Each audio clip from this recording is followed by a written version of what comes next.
වර්තමානයේද කියනවා නම් අසනීප මට්ටමේ ඉන්නකොටත් කිව්ව පොඩි ගීතයක් කියන්න කියලා. අර ඒ ඉල්ලීම එතුමී ඉටු කරා. කවදාවත් මිලට මුදලට කටහඬ අලෙවි කරේ නැහැ. අපේ රටේ අම්මා වගේ නන්දා මාලිනී කියලා කියන්නේ ශ්‍රී ලංකාවේ අම්මා උපනුපන් පරපුර වෙනුවෙන් තමන්ගේ හඬ නොබියව අවදි කරා කියලා අපි දන්නවා. කෙසේ හෝ වේවා එතුමිය ගැන කියන්න අපේ වචන පොහොසත් මදි, සමාලෝචනය කරන්න බෑ. මම එතුමියට අමා මහ නිවන් සුව ලැබේවා කියලා ප්‍රාර්ථනා කරනවා. මම හිතන්නේ අපේ රටේ හිටපු මට කියන්න වචනත් නැහැ. ඇත්තටම නන්දා මාලිනී කියන්නේ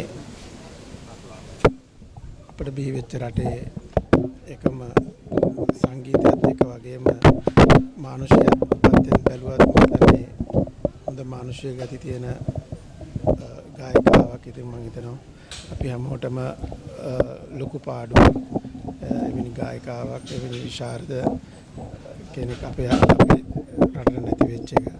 ඉතින් මම හිතනවා මුළු රටක්ම ශෝක වන දවසක්. ඉතින් මම ඒකයි විශේෂයෙන් ඇවිල්ලා අද මෙතෙන්ට ඇවිල්ලා සම්බන්ධ වුණේ. ඉතින් විශාල පාඩුවක් සංගීතයට වගේම ඒ චරිතය අපිට නැති වෙච්ච එක මම හිතනවා අපිට අපි හැමෝටම ගොඩක් දැනෙයි. මම නන්දා මාලිනී ඇන්ටිට වැඩියෙන්ම ආකර්ෂණය වුණේ ඒ ගීත තුල අන්තර්ගත වුණු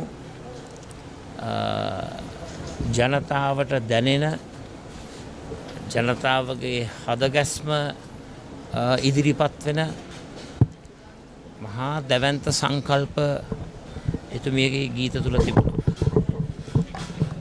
විශේෂයෙන්ම යෞන් පරපුරේ තාරුණ්‍යයේ අයිතිවාසිකම්, ප්‍රජාතන්ත්‍රවාදය වෙනුවෙන් පාරට බැහැලා තමන්ගේ මතය ඉදිරිපත් කරන්නට තිබුණු නිදහස, ක්‍රූරත්වෙන් ම්ලේච්ඡත්වෙන් තොර ජන ජීවිතයක්.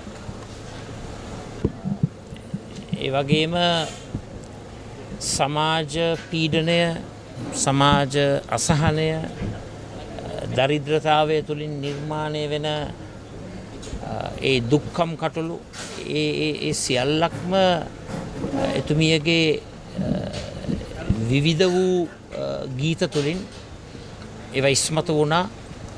ඉතාමත්ම ශ්‍රේෂ්ඨ අන්දමින් රටේ ජනතාවගේ ජනදුක කියාපෑවා. මට මතක් වෙනවා මම නිවාස ඇමතිවරයෙක් හැටියට කටයුතු කරපු කාලේ මගේ ලොකු ආසාවක් තිබුණා මේ සංගීත ශාස්ත්‍රයට, කලා ශාස්ත්‍රයට සේවාවක් ඉටු කරපු සහ සේවාවක් ඉටු කරන ඒ විශිෂ්ටයින්ගේ නම් වලින් උදාගම්මාන බිහි කරන්න. අදටත් හම්බන්තොටට ගියොත් අමරදේව මැතිතුමාගේ නමින් පිහිටවපු ගම තියෙනවා. ඉතින් දවසක් ඇත්තටම ලතාවල්පොළ මැතිණියකත් ඒ වගේම එදා දවසේම අපේ නන්දා මාලිනී මැතිණියටත් මම දුරකථන ඇමතුම් දෙකක් දීලා මං කිව්වා මගේ ආසාවක් තියෙනවා මේ උදාගම්මාන දෙකක් ඔබතුමියලා දෙපළගේ නමින් ඉදි කරන්න.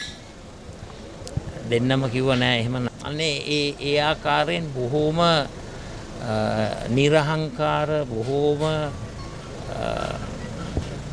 සංවරශීලී, සත්‍ය වශයෙන්ම හැමදාම මහ පොළොවට පය ගහලා හිටියේ. ඒ වගේ මගේ ලොකු ආසාවක් තිබුණා. මං ඇත්ත කතා කරන්නට ඕන.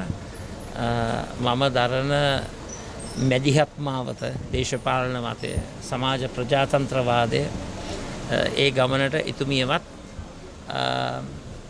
සම්බන්ධ කරගන්න උත්සාහයෙන් රසක් දැරුවා.